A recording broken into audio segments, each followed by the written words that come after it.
कहते हैं, अगर दिल खोल के हंसली होते यारों के संग, तो आज दिल खोलना ना पड़ता औजारों के संग।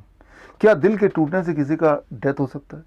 The answer is yes. दिल के टूटने से किसी की डेथ हो सकती है। दिल का टूटना मतलब अचानक जॉब चले जाना, धोखा होना, रिलेशनशिप का अचानक ब्रेक हो जाना, डाइवोर्स हो जाना, या फिर घर में किसी की डेथ हो जाना। इन सारे सर्कमस्टेंस में इंसान एक्सट्रीम पेन में चला जाता है, डिप्रेशन में चला जाता है, जिसे हम बोलते हैं दिल का टूटना। क्या दिल के टूटने का मतलब एक्चुअली दिल का टूटना होता है? दिल यानी कि हार्ट। हार्ट को अगर आप फिजियोलॉजिकली देखें तो अंदर से एक्चुअली वो डिस्टॉर्ट हो जाता है। देखिए स्क्रीन में, आपको पता है कि हार्ट के 4 चैम्बर होते हैं। उसमें से जो लेफ्ट वेंट्रिकल है, जब कोई इंसान एक्सट्रीम पेन में होता है, डिप्रेशन में होता है, तो वो डिस्टॉर्ट हो जाता है। उसका साइज़ बड़ा हो जाता है, जिसे हम बोलते हैं मेडिकल भाषा में टेकोत्सुबो कार्डियोमायोपैथी।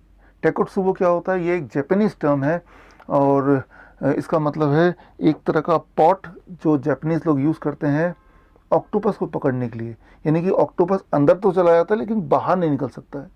सो लेफ्ट वेंट्रिकल का shape looks like this. Shape उसका बड़ा हो जाता है, कुछ ऐसा बन जाता है।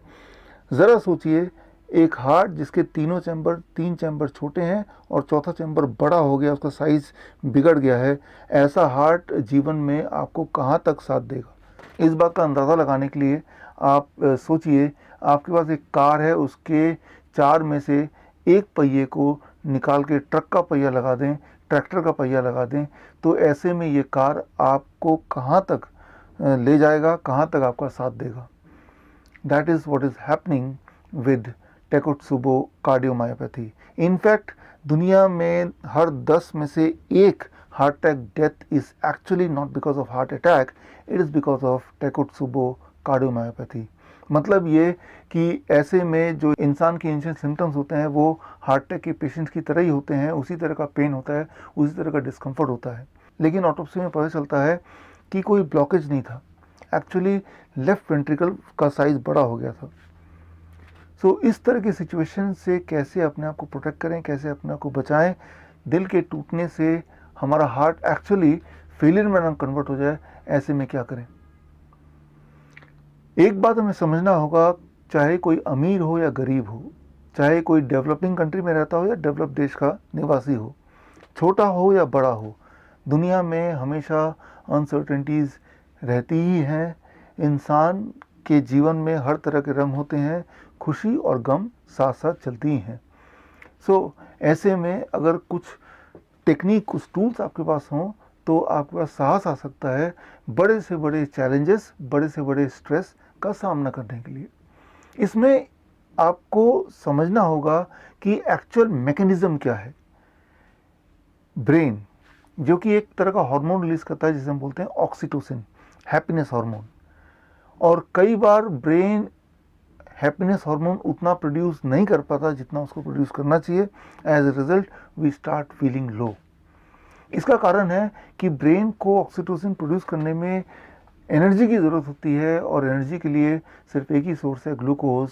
एंड अनफॉर्चुनेटली ब्रेन ग्लूकोज को स्टोर नहीं कर सकता, ऐसा कोई मैकेनिज्म ब्रेन के पास नहीं है।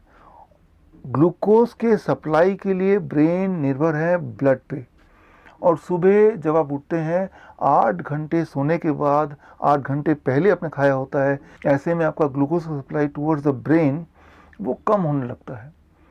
So the most important thing is your breakfast, make it a fruit breakfast. सुबह उठ के याद रखिए, fastest and most reliable and the best way to supply glucose to the brain is through the fruits. The kind of glucose which you get through fruits are the glucose which are required the most by the brain. जैसा कि मैं अक्सर DIP diet में आपको बताता आया हूँ। So that becomes your first step. सुबह का नाश्ता, 12 बजे तक का खाना, make it fruit breakfast. और साथ ही में रात को सोने से पहले एक चुटकी सैफरन यानी कि केसर लेके 1 कप गर्म पानी में डालिए, 2-3 मिनट वेट कीजिए, फिर चाय की तरह से पी लीजिए, सो जाइए। सैफरन आपको प्रोटेक्ट करेगा कॉर्टिसोल, जिसे हम बोल सकते हैं सैडनेस हार्मोन, उसके प्रोडक्शन को कम करने में। एक तरफ हैप्पीनेस हार्मोन का प्रोडक्शन बढ़ाने में मदद करेगा फ्रूट ब्रेकफास्ट, तो दूसरी तरफ सैफरन आपकी मदद करेगा सैड हार्मोन को घटाने में। And that is the first step, the physical aspect. अब बात करते हैं psychological aspect, the second step. इसके लिए मैं रिकमेंड करूँगा सिर्फ एक किताब, how to stop worrying and start living, चिंता छोड़ो और सुख से जियो, डेल कार्ने। अगर आप बोलते हैं कि मैं जीवन में सिर्फ एक ही किताब पढ़ना चाहूँगा, तो मैं बोलूँगा ये किताब पढ़िए। ये किताब फ्रीली अवेलेबल है, आप चाहे तो स्क्रीन पे दिए हुए लिंक में जाके इस किताब को डाउनलोड कर सकते हैं। आप ये तय कीजिए कि रोज़ दिन में कभी भी किसी भी पन्ने को खोलेंगे और 1 पेज या 2 पेज ज़रूर पढ़ेंगे। अगर ऐसा कर लेंगे तो आपके ब्रेन में पॉजिटिविटी आएगी, और जो कि बहुत इम्पॉर्टेंट है आपके लिए किसी भी स्ट्रेसफुल सिचुएशन के सामना करने के लिए। That is all step 2। अब बात करते हैं step 3। Step 3 means synchronising between the physical and the psychological aspect, mind and body का कनेक्शन। इसके लिए the best way is 15 minutes exercise under sunlight. Sunlight के नीचे 15 मिनट कोई भी exercise, but the best form of exercise the exercise जहाँ पे आपका मेटाबॉलिक इक्विवेलेंट 5 और 5.5 के बीच में हो, और जहाँ पे आपका heart rate 70% of the maximum heart rate हो। अगर ऐसा कोई एक्सरसाइज कर पाएँ तो उसका इफेक्ट बहुत ज़्यादा प्रभावशाली होगा और बहुत जल्दी आएगा। दवाइयों से पीछे छुड़ाने के लिए आपको बीमारियों से पीछे छुड़ाना पड़ेगा। दवाइयाँ आप लेते हैं बीमारियों की वजह से, और कभी आप दवाइयाँ लेते हैं बीमारियों के डर की वजह से, कहीं पोलियो ना हो जाए तो पोलियो वैक्सीन ले रहे हैं।